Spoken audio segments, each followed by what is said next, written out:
আজকে হলো একটা মজার ঘটনা ঘটে গেছে আমার সাথে, ঠিক আছে।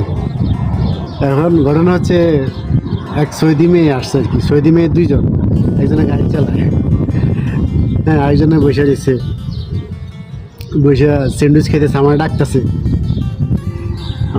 এর মধ্যে যে আমাদের তাল তাল হালকা পাতলা বুঝি আর কি, এর মধ্যে তাল তাল তা আমি কই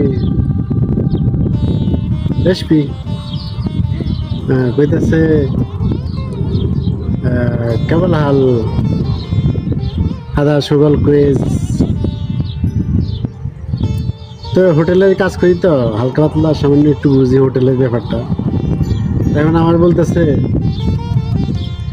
চল বাসায় চল, হ্যাঁ বাসায় আজকে মুরগি পাকাইছি, আমার সাথে একসাথে বয়ে খাইবি।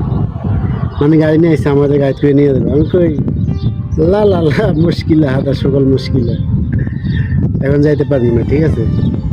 ওয়াল্লাহ আমার মানে হাসাবে ধুয়ে আনাইছে, তোর অনেক ভালো লাগছে, চল বাসায় চল। লা লা লা আমার চাকরি দেবো গা, এখন যদি চাই আমার চাকরি দেবো গা, ঠিক আছে। মানে পরে কইতেছে কয় আন্তা নফর বাঙালি, আমি কই আনা বাঙালি, মানে হালকা পাতলা বুঝি আর কি। এদিক দিয়ে আমার তো মানে আমার অবস্থা পুরো খারাপ, কারণ সমস্যা হলো এরা ফাঁসায় দেয়, ঠিক আছে। এগুলো কথা না শুনলে এটা ফাঁসাইয়া দেয়। তোরে বুঝাই গেলাম, দেখ আমার এখন কাজ চলতেছে, আমি এখন যাইতে পারবো না, এই হলো অবস্থা।